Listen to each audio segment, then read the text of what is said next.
service. On a plusieurs, bien sûr, sous-champs. C'est le champ div service, DS, bien TOS, type of services. Donc, c'est la qualité de service. Ici, on peut faire tout un module, pas uniquement un chapitre, c'est-à-dire un module de gestion de qualité de service. Voilà, mais uniquement la qualité de service au niveau de l'entête IP est gérée par ces champs.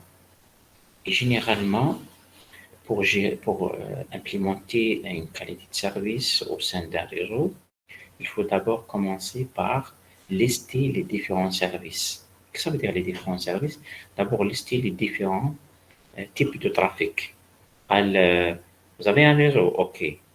Quels sont les différents types c'est-à-dire de trafic que vous utilisez? Alors, on a un trafic normal. C'est un trafic uniquement un changement des messages, l'envoi-réception uniquement. Je vous pose la question maintenant. Est-ce que vous utilisez un trafic de type voix dans votre réseau? Ah oui, on a donc le voice over IP, on a des équipements de téléphonie IP dans les bureaux, etc. OK. C'est-à-dire, sont passés par un réseau de téléphone. Je ne sais pas si vous avez une idée ou pas. Hein?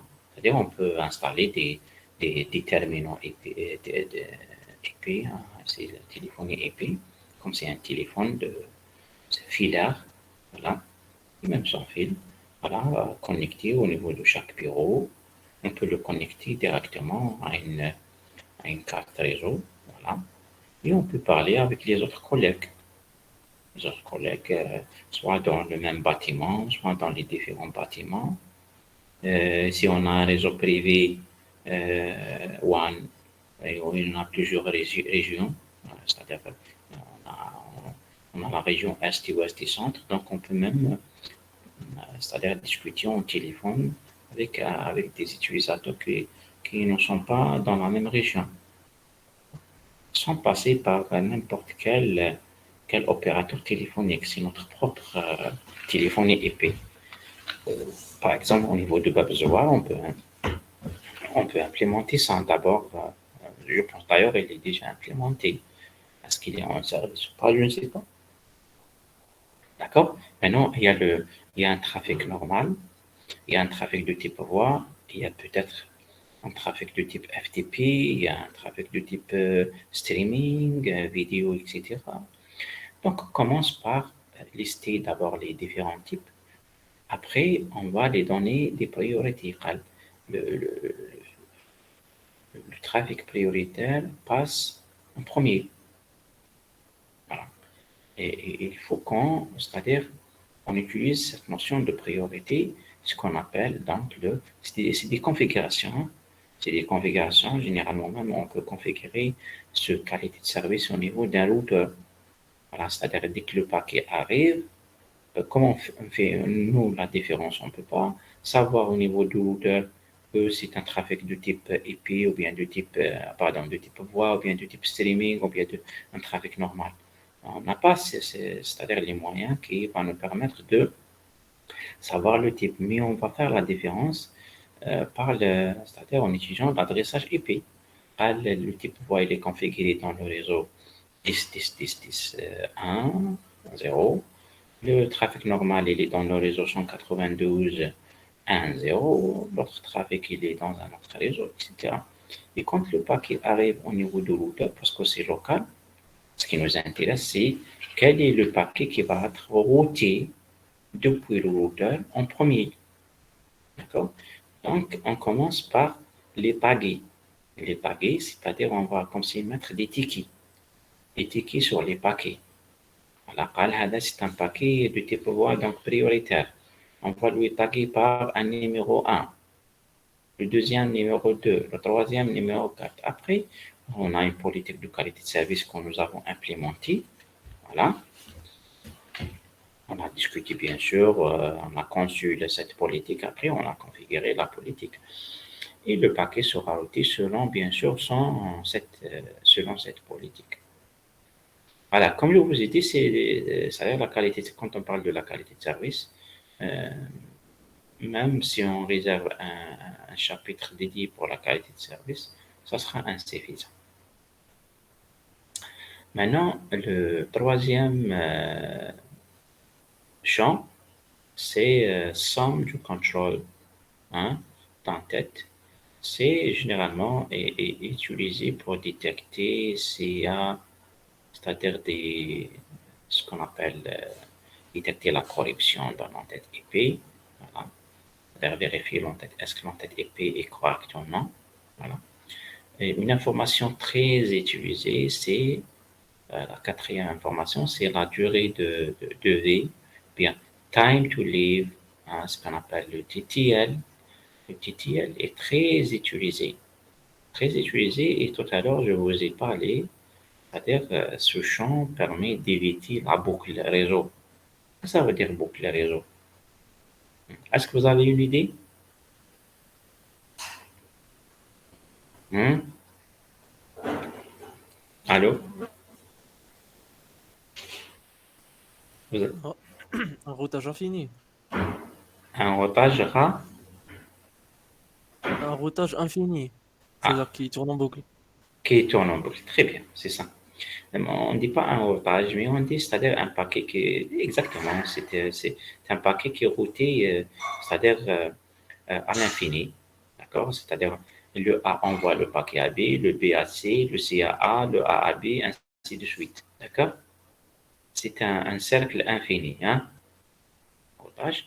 Mais quand est-ce qu'on se trouve dans cette situation? C'est-à-dire s'il y a un problème de routage, c'est-à-dire on a configuré le routage d'une manière incorrecte et c'est-à-dire à un moment donné, on s'est trouvé dans cette situation. Maintenant, comment éviter ça? Heureusement, il y a le TTL. Le TTL qui contient un nombre max, max de sauts, hein. Et si on dépasse le max, alors le paquet sera, bien sûr, c'est-à-dire sera, si vous voulez, discardé, hein, ou bien, c'est-à-dire rejeté. D'accord? On ne va pas le traiter encore une fois. C'est bon. D'accord? Le TTL, généralement, c'est 200, je sais pas, 255 des fois. 255 par défaut, c'est-à-dire 200. Et selon le protocole de routage, faites très attention. On verra après. Le TTL, c'est tout dépend du protocole de routage, voilà, utilisé. Qu'est-ce que ça veut dire d'abord le TTL, la notion de TTL? Je pense, je ne sais pas s'il y a une- peut-être on va revenir à ça en arrière pour vous expliquer. Voilà, très bien. Dans ce schéma, on peut expliquer le TTL. Alors, quand le paquet arrive au niveau de ce paquet, de ce routeur, voilà, le TTL. Donc, le TTL devient, c'est-à-dire initialisé avec un nombre max, et chaque routeur diminue moins un. Donc, il diminue donc à un le TTL. Donc, c'est pour ça que le TTL par défaut est égal à 10. D'accord?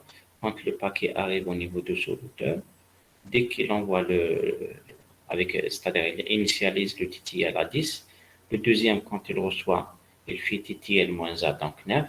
Le deuxième, le troisième, TTL moins A, donc 8. Après, si le paquet tourne vers, par exemple, ce routeur, donc ce routeur, il fait aussi donc, TTL moins 1, c'est 7. Qui arrive aussi à nouveau à ce premier routeur, il fait aussi 6 moins 1, c'est 5. Après, euh, 4 moins 1, 5 moins 1, c'est 4. Après 3, après 2, après 1, après 0. Donc, dès que le TTL est égal à 0, ce routeur, il ne va pas router le paquet, il va l'ignorer pour éviter les boucles.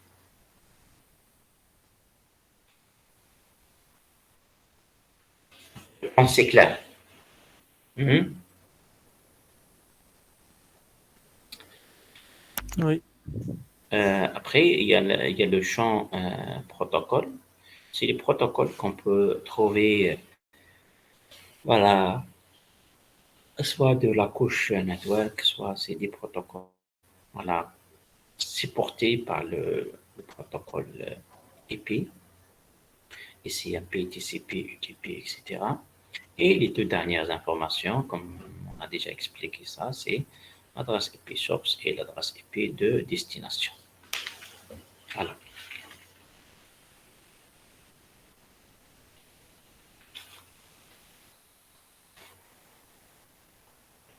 Maintenant, on parle de décision relative aux transmissions des hôtes, c'est-à-dire comment faire le routage.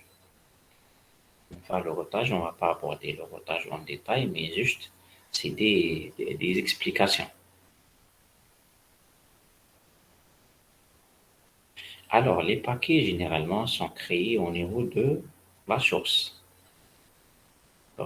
L'utilisateur qui veut envoyer un paquet, qui va communiquer avec un utilisateur, crée le paquet.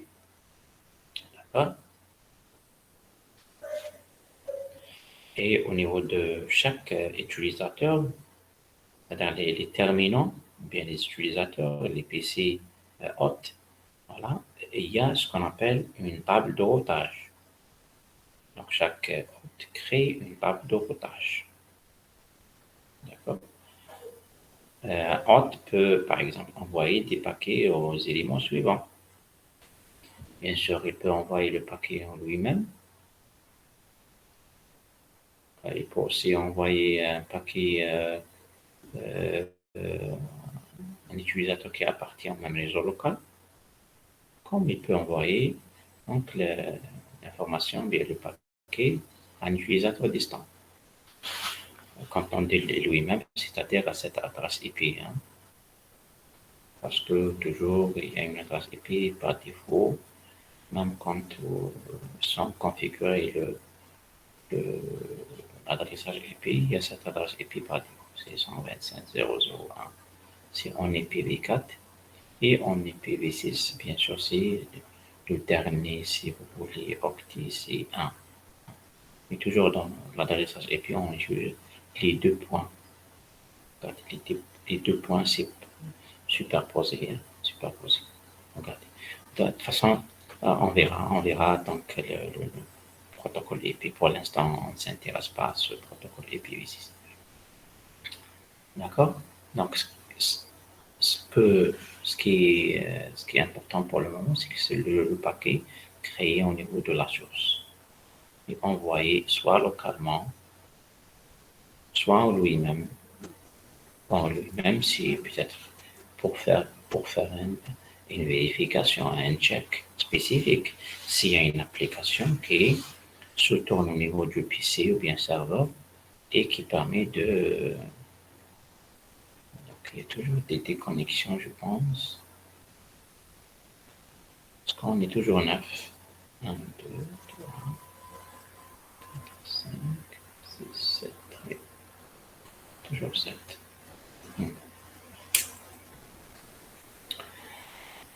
Alors, comme je vous ai dit, donc soit le paquet, la source envoie le paquet, c'est-à-dire c'est-à-dire le hôte envoie en lui-même parce que, comme je vous ai dit, il y a un check, hein. Il y a une application qui permet de vérifier quelque chose localement. Donc, soit en local, regardez, PC1, PC2, connectés sur le même réseau, sur le même switch de point local. Si le PC1 communique avec ce serveur distant, voilà, donc bien, voilà, automatiquement, donc il envoie bien sûr le paquet à ce routeur qui va lui-même faire le routage pour router le paquet vers cette destination. Très bien. Méthode de routage des hôtes. Maintenant, comment, c'est-à-dire pouvoir faire la décision de routage pour faire c'est-à-dire pour transmettre les informations à la destination. Donc, regardez, le périphérique source qui termine si la destination est locale ou distante. La première des choses, bien la première vérification, c'est ça. Avant de router le paquet, il y a cette question. Est-ce que l'adresse de destination appartient à mon réseau ou bien il s'agit d'un réseau, d'un autre réseau? Voilà, c'est simple. Donc, si le paquet appartient à mon réseau, ça sera une communication locale. Donc, directement, on envoie le paquet, envoyer le paquet à cette destination. Voilà. Ça sera donc en routage local sans passer par un routeur, uniquement au niveau du PC en utilisant la table MAC de cet équipement. Très bien, cet équipement.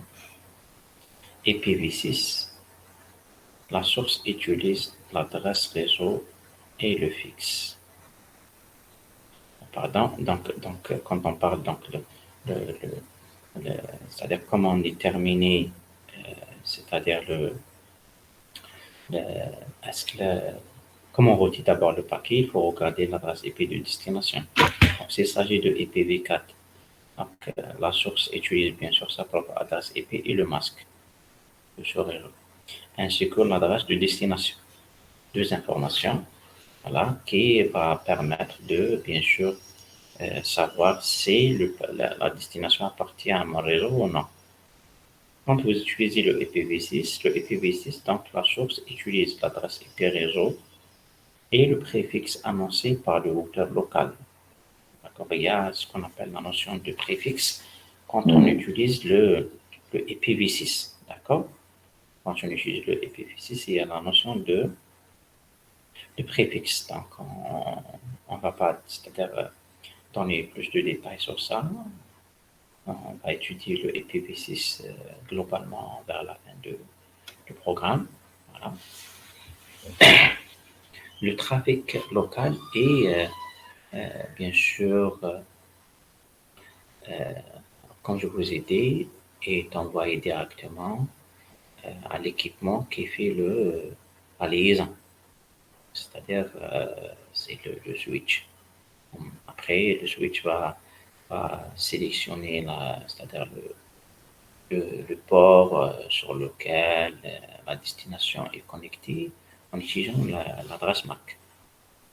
Et si le trafic, bien sûr, s'il s'agit d'une destination qui n'appartient pas au réseau, comme par exemple ce hôte, voilà, donc il faut transmettre directement le paquet à la passerelle.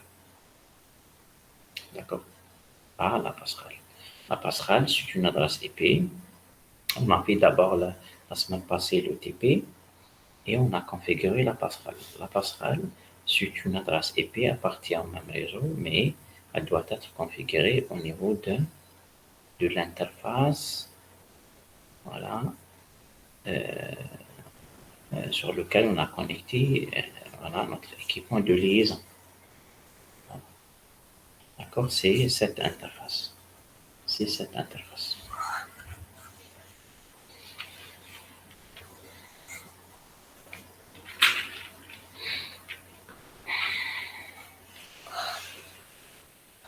D'accord? Voilà, on continue. Donc, c'est simple, hein, c'est simple. C'est-à-dire, en résumé, pour comprendre, et, donc le paquet est créé localement. Le routage se fait sur la base de l'adresse IP de destination. C'est la source, la destination appartient à notre réseau, bien au réseau local. Envoyer le paquet directement à l'équipement de liaison. Si l'adresse IP n'appartient pas c'est-à-dire au même réseau de la source, le paquet sera envoyé à la passerelle.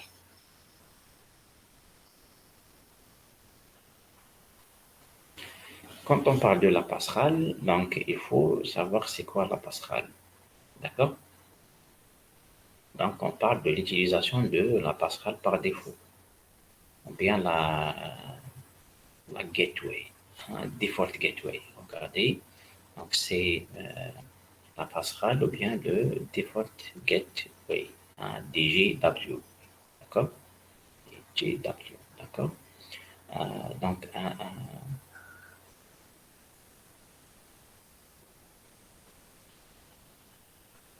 voilà, donc la passerelle, c'est une adresse IP configurée au niveau d'un équipement de la troisième couche, un routeur, bien un commutateur qui a les fonctionnalités de la couche 3. Voilà. Regardez la passerelle. La passerelle donc, a plusieurs caractéristiques. D'accord, la passerelle par défaut. Donc, il doit avoir une adresse IP dans la même plage d'adressage que le réseau local. D'accord? Là, on a un réseau local qui est caractérisé par un réseau IP. Et la fois passée, je vous ai expliqué que dans un réseau, toujours la première et la dernière adresse sont réservées. D'accord? Sont réservées. Maintenant, parmi les adresses IP utilisables qu'on peut utiliser, il faut réserver aussi une autre adresse pour la passerelle. Obligatoire. Obligatoire. D'accord? Donc la passerelle elle doit avoir une adresse IP dans le même réseau.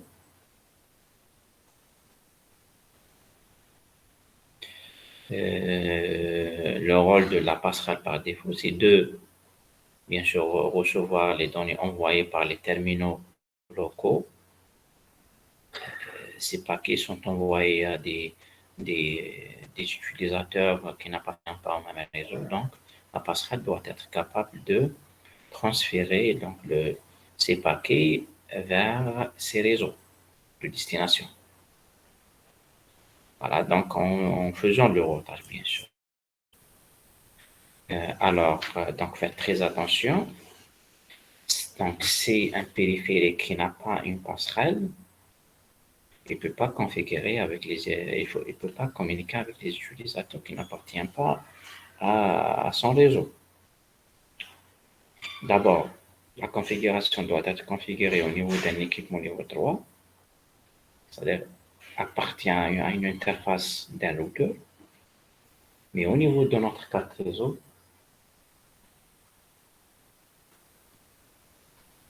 parce qu'au niveau de la carte réseau, il faut aussi préciser la passerelle. D'accord? C'est vrai, on a réservé une adresse IP, on a configuré cette adresse IP au niveau du routeur, OK. Mais au niveau des machines, bien sûr, il faut préciser, il faut dire, voilà votre passerelle. Et c'est une adresse IP commune à toutes les machines qui appartiennent au même réseau local. D'accord? C'est une adresse IP commune, la même adresse IP passerelle, qui se répète au niveau de toutes les machines. Si vous avez par erreur oublié de configurer une adresse passerelle au niveau d'une machine, cette machine ne pourra pas après communiquer avec le monde si vous voulez, externe ou bien vers les autres machines qui n'appartiennent pas au même réseau local. Parce qu'en local, on n'a pas besoin de on n'a pas besoin d'une adresse IP passerelle, on ne va pas l'utiliser. Voilà, je veux communiquer avec une machine qui appartient à mon réseau. Mon adresse IP c'est 10.10.10.10.1, l'autre c'est 10.10.10.2, donc on peut communiquer sans l'utilisation du passerelle. Donc la passerelle elle est configurée ou non configurée, c'est pas grave. Mais quand je veux communiquer avec un autre réseau 192, oui, je dois avoir une adresse IP passerelle configurée au niveau de ma machine. Voilà. Et toutes les machines qui appartiennent au même réseau doivent avoir la même adresse passerelle.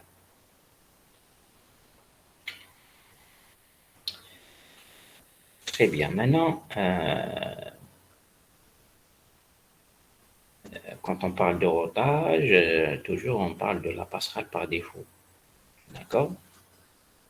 Parce que les machines, bien sûr, pour le moment,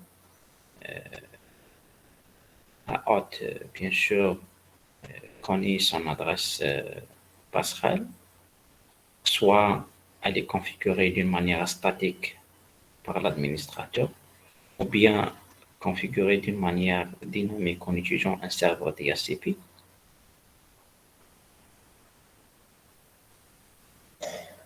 D'accord? Si on utilise le EPv4, si on utilise le EPv6, donc généralement la passerelle est envoyée après une sollicitation de routeur. Voilà. C'est-à-dire on parle avec le routeur et le routeur va nous indiquer la passerelle. D'accord? Donc une default gateway est une, est une route statique. Voilà. Est une route statique qui sera bien sûr ajoutée à la fin de la table comme dernière ligne, la table de routage. Toujours la dernière ligne, c'est le default, si vous voulez, vers la passerelle. Vous pouvez par exemple afficher la table de routage au niveau des machines. Hein. On verra après comment afficher ça. On va afficher la table, la commande utilisée. La dernière, toujours, vous trouverez, si vous avez configuré une passerelle au niveau de votre machine, vous allez trouver donc la dernière, c'est la passerelle. D'accord? Donc, toutes les périphériques sur le LAN, voilà, euh, configurés dans le même LAN, doivent avoir donc une adresse IP de passerelle, voilà, et doit être la même. Voilà. D'accord? Donc, en tant que c'est-à-dire machine en tant que terminal, donc on s'en fiche. Donc, j'ai une passerelle. Alors, si l'adresse de destination appartient à mon réseau, donc router vers cette, envoyer directement le paquet vers cette adresse. Si l'adresse de destination n'appartient pas à mon réseau, alors envoyer le paquet vers la passerelle. Et la passerelle va prendre en charge le reste.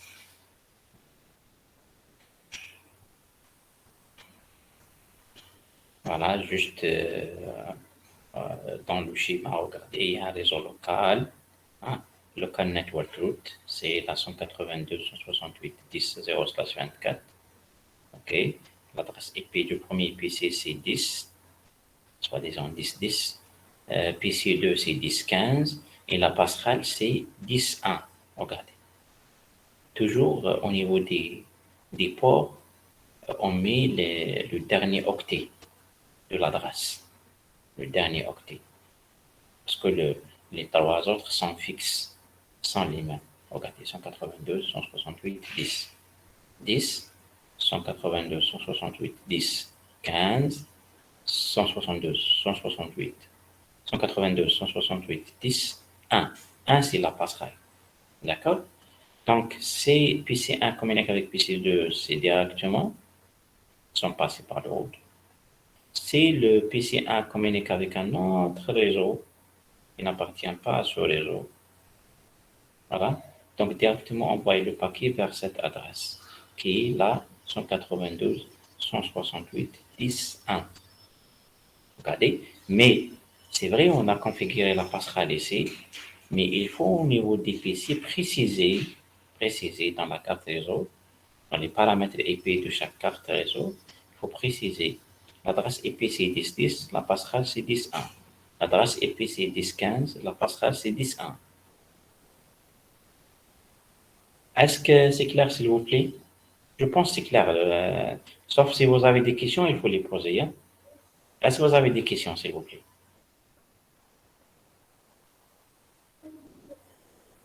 Non? C'est bon pour moi.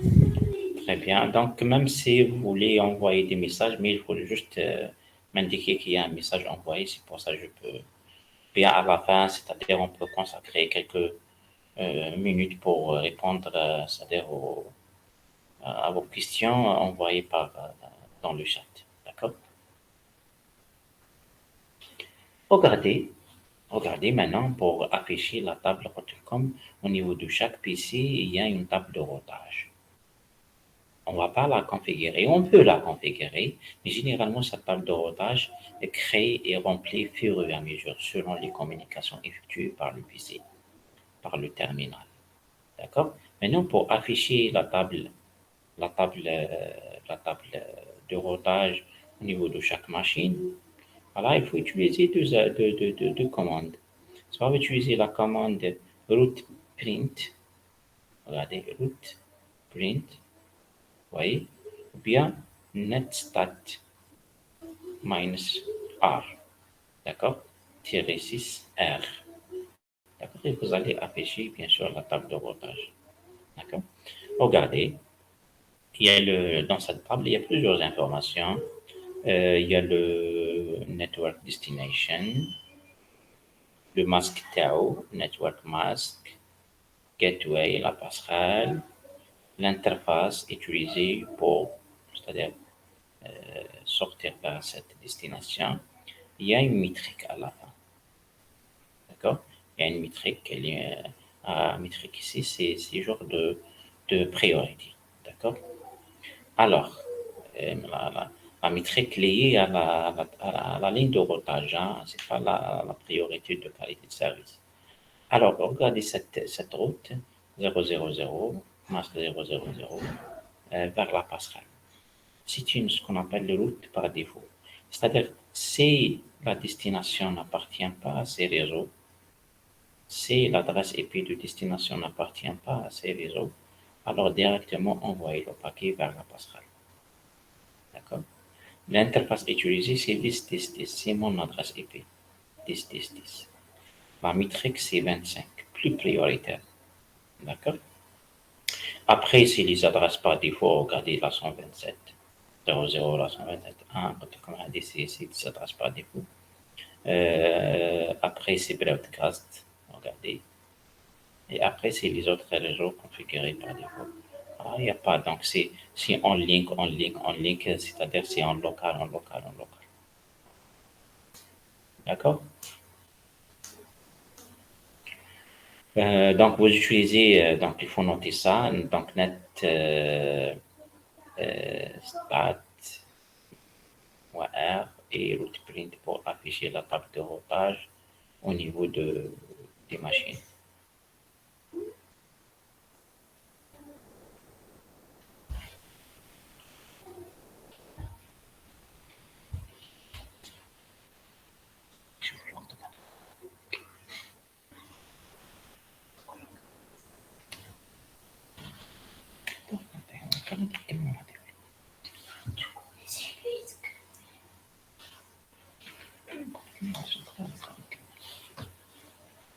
Pardon, pardon.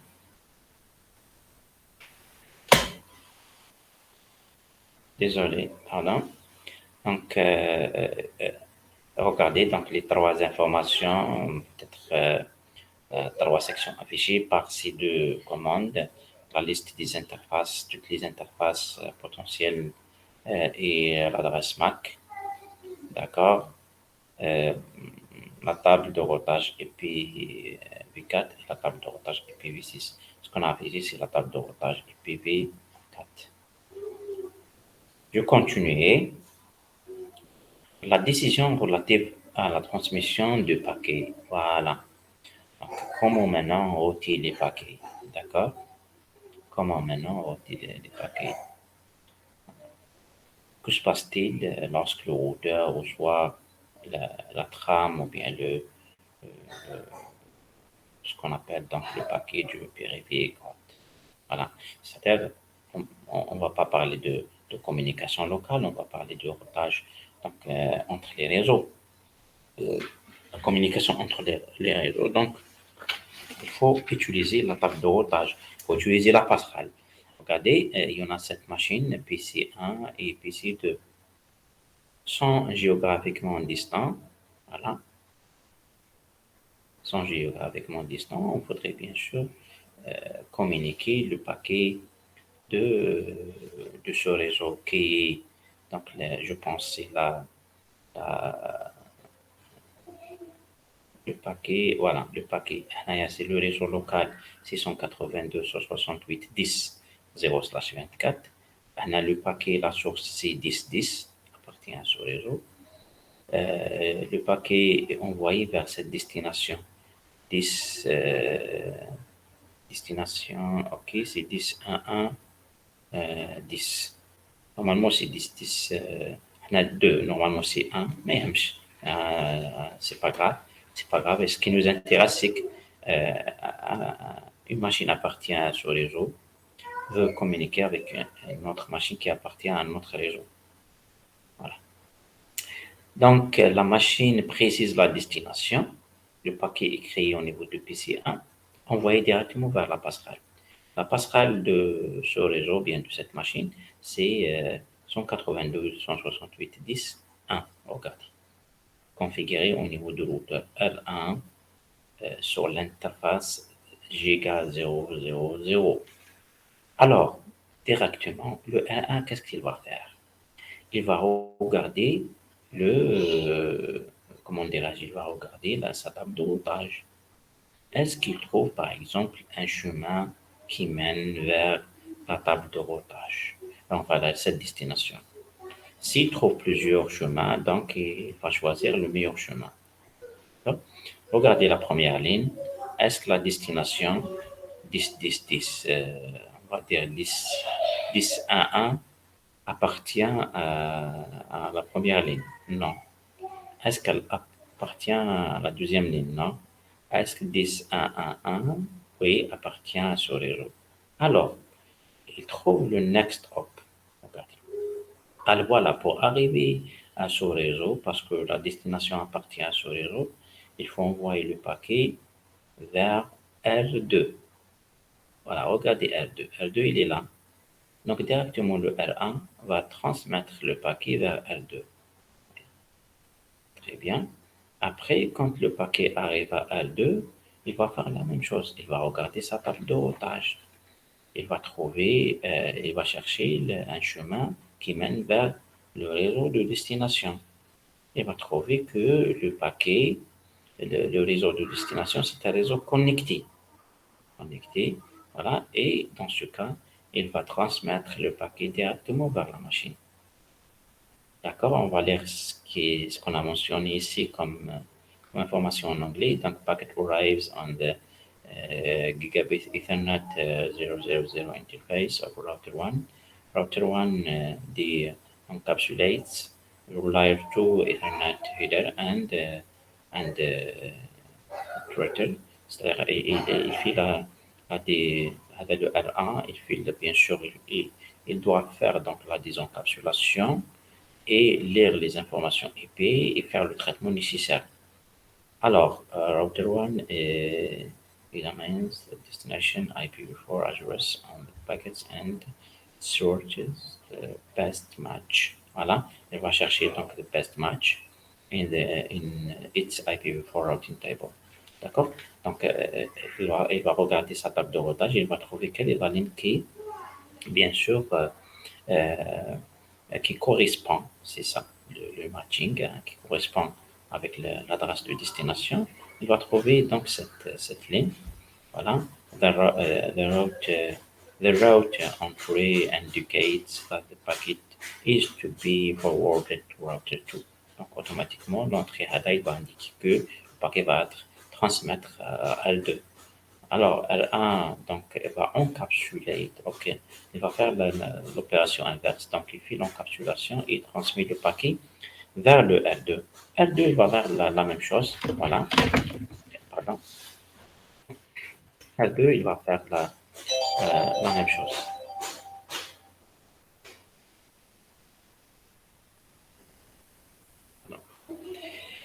On va continuer. Alors, la table de routage IP du routeur.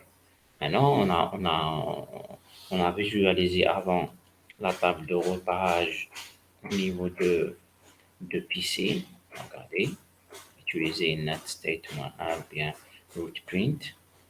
On a aussi juste mis un snapshot ici sur la table de routage de R1.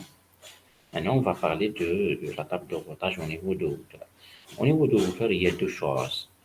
il y a deux ou trois informations vraiment importantes quand on parle de la table de routage. Il y a la notion de directement connecté, hein, connected network, ou bien route statique, static route, ou bien default route, hein, ou bien route par défaut. Deux, trois informations vraiment importantes. Connected, il s'agit de, regardez R1. R1, il y a combien de réseaux connectés? Il y a le réseau local, هذا, 192.168.10.0. Donc, automatiquement, il va, dès que vous démarrez le routeur avec cette configuration, une ligne sera ajoutée automatiquement qui contient pour préciser que ce réseau, c'est un réseau connecté. La même chose pour ce réseau qui est relié, ça c'est un réseau aussi qui est relié R1 et R2. C'est ce réseau. Donc on aura deux routes directement créées au niveau de la table de routage, sans aucune configuration.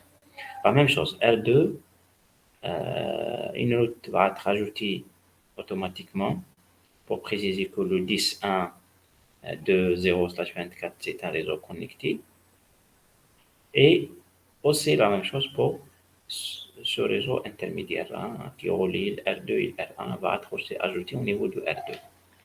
Voilà, donc il y a si vous voulez, une ligne commune entre R1 et R2, c'est le réseau qui relie les deux routeurs. On peut ajouter des routes statiques, c'est configuré manuellement. D'accord. Ce sont des routes que le routeur n'a pas de connexion directe. Ils peuvent être pardon, c'est des routes distantes. Donc, les routes distantes, c'est-à-dire, si on prend le cas de R1. Pour R1, ce réseau, bien sûr, hein, c'est une route distante. Mais le R1 doit connaître ce réseau. Le R1 doit connaître ce réseau. Le R2 aussi doit connaître ce réseau. Sur 92. D'accord? Il est distant. Il n'est pas directly connected. D'accord? Donc, comment ajouter ces routes? Comment déclarer qu'il y a un réseau 10.1.1 au niveau de R1? Et comment déclarer qu'il y a un réseau 192.168.10.0 au niveau de R2? Il y a deux manières. Hein? Il y a deux manières pour faire cette déclaration. Soit manuellement, donc il faut préciser qu'il y a donc un réseau, il y a une route statique et configurer la route statique manuellement. Soit dynamiquement, si vous utilisez un protocole de routage. Le protocole de routage, bien sûr, c'est-à-dire chaque routeur va déclarer les routes connectées aux autres routeurs. Et à la fin, tous les routeurs vont bien sûr connaître et vont savoir les réseaux qui se trouvent, qui sont configurés à la même distance. Il y a une route par défaut.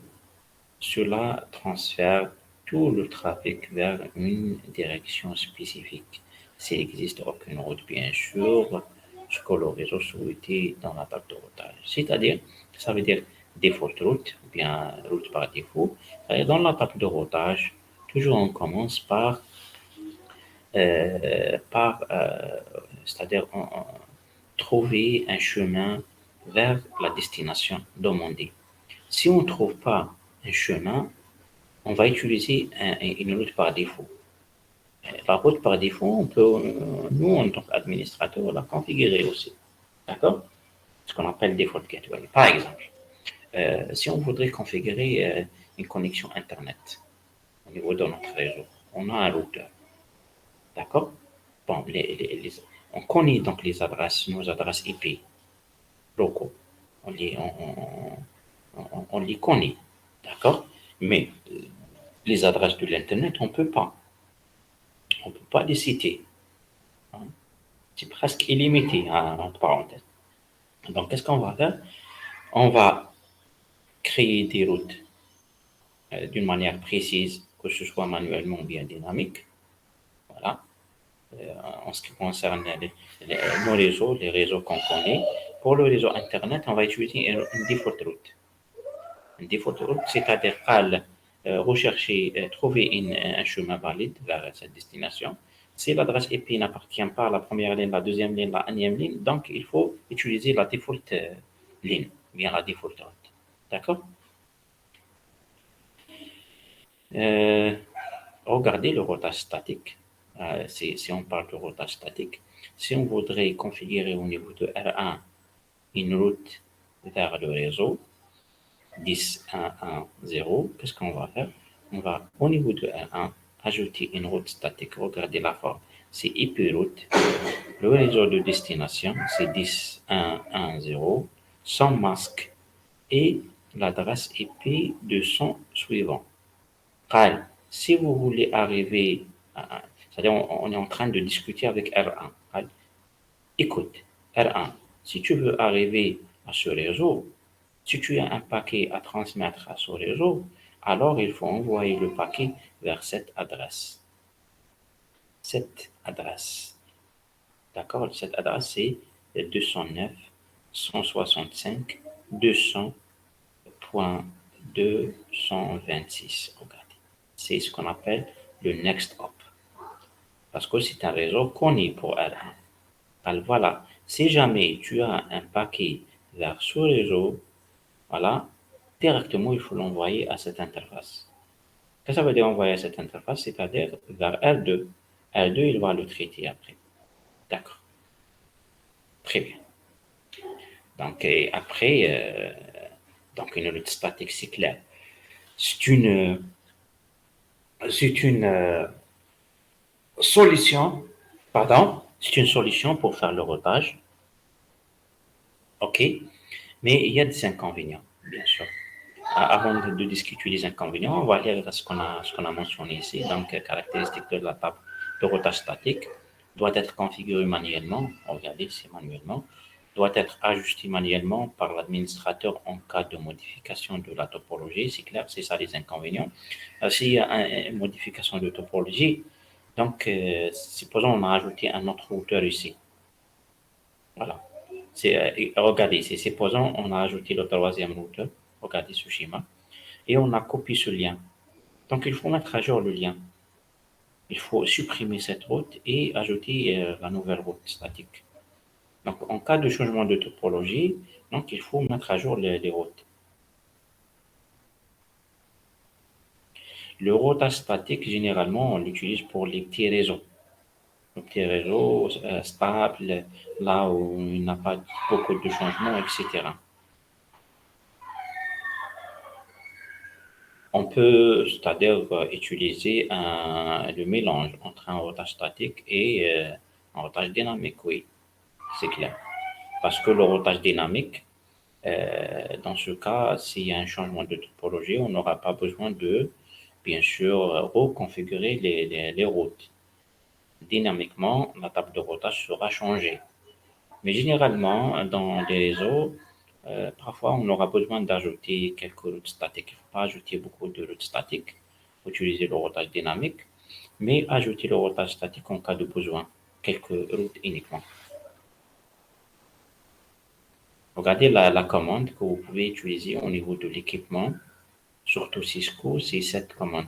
Donc IP route, destination network, mask of destination network, and IP address of the next hop.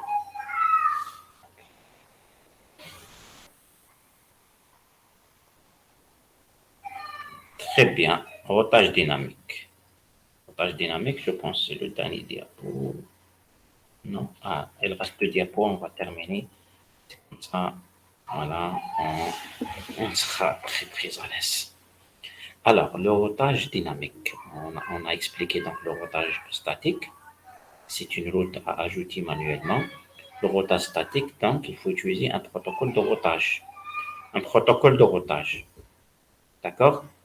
Un protocole de routage comme OSPF, regardez, voilà, comme OSPF, voilà. Donc le routage dynamique, routes dynamiques sont automatiques. Donc on peut découvrir les réseaux distants, on peut découvrir, pardon, une minute s'il vous plaît.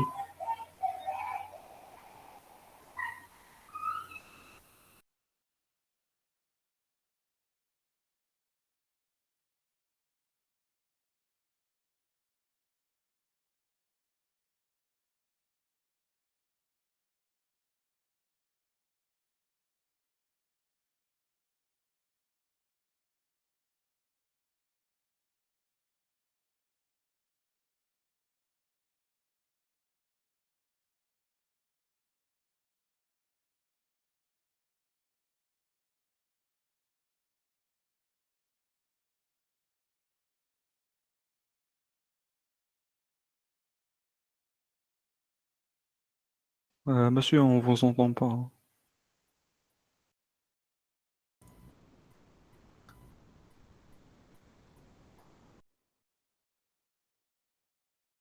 Désolé, désolé, hein, désolé, désolé, désolé. Hein, alors, je répète, le routage dynamique va permettre bien sûr aux équipements c'est-à-dire de routage de connaître les différents réseaux distants d'une manière automatique. Par exemple, R1, il peut savoir qu'il y a un réseau 10, 1, 2, 0/24 utilisé derrière le R2. Le R2, la même chose, il faut savoir qu'il y a un réseau derrière le R1, d'accord? Comment, c'est-à-dire les deux peuvent savoir, ou bien les trois, c'est grâce au protocole de routage dynamique parce que chaque routeur doit déclarer ses réseaux connectés aux autres routeurs. Et à la fin, bien sûr, tout le monde peut savoir quels sont les différents réseaux, bien sûr, qu'on est configuré. Donc, le réseau dynamique, bien sûr, assure l'actualisation des informations parce que si à chaque fois il y a un changement de topologie, le routeur sur lequel il y a un changement, il va, c'est-à-dire déclarer ce changement aux autres routeurs. C'est pour ça donc il y aura une mise à jour automatique. Trouver les nouveaux donc meilleurs chemins lorsqu'il y a une modification de topologie. Donc le routage dynamique peut donc également partager les routes statiques par défaut avec les autres bien sûr routeurs. C'est clair. S'il y a donc un chemin ou bien une route statique configurée au niveau de R1, si c'est-à-dire on fait une distribution, on verra après peut-être si c'est un peu avancé. C'est-à-dire si on fera une distribution des routes statiques dans le routage, dans le protocole de routage dynamique, ces routes statiques vont être aussi déclarées aux autres routeurs, ce qu'on appelle distributed route. D'accord? Regardez, donc en cas de changement de topologie, en cas de, par exemple, une liaison qui tombe, supposons on a cette topologie, toujours le paquet pour envoyer le paquet de PC1 vers PC2, R1 utilise ce chemin, d'accord? Ce chemin R1 envoie le paquet vers R2, parce que c'est le meilleur chemin en termes de saut, d'accord? Cette liaison est tombe, pardon, si cette liaison est tombée, donc automatiquement RA va utiliser le deuxième route. Hein? Euh, d'accord, la deuxième route, pardon, et donc le deuxième chemin. Maintenant, comment visualiser et comment la table de routage est présentée? D'abord, si vous voulez afficher la table de routage au niveau de R1, R2 ou bien n'importe quel routeur, il faut utiliser la commande show IP route. D'accord? Show IP route. Vous aurez d'abord toujours les informations affichées sur cette forme. Vous regardez les lignes de la table. Les lignes, c'est ces lignes. Mais avant, il y a cette légende. Hein? Une légende qui précise est-ce que la route c'est local, est-ce que c'est connected, est-ce que c'est statique, c'est dynamique, etc. Donc c'est L pour dire local, regardez comme L ici, cette ligne c'est local. Si vous trouverez C, il s'agit d'un réseau connecté. Si S, c'est-à-dire c'est une route statique. Si R, donc c'est une route dynamique en utilisant le protocole RIP. Si vous trouverez B, aussi c'est une route dynamique en utilisant le protocole BGP. Si D, c'est un autre protocole dynamique, c'est le EIGRP. D'accord?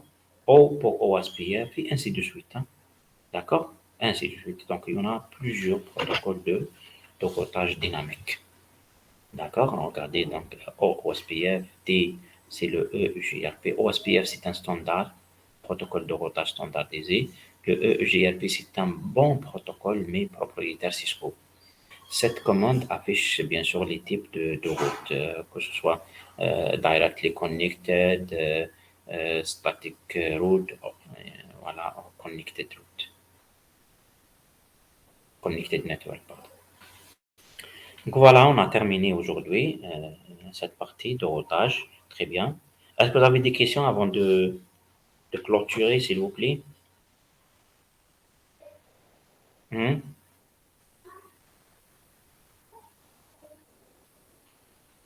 On n'avait pas de questions? Dommage, C'est bon. il y a un taux d'absence très élevé, hein. Il y a quand même 7 étudiants assistés, mais on n'a pas le choix. Demain, on aura un TP, d'accord? Demain, on aura un Inch'Allah, oui. TP en ligne à 8 heures. Ok. Je vais vous envoyer aujourd'hui le TP de demain. Bon courage. Très bien. Je vous remercie et bonne journée. Merci à vous.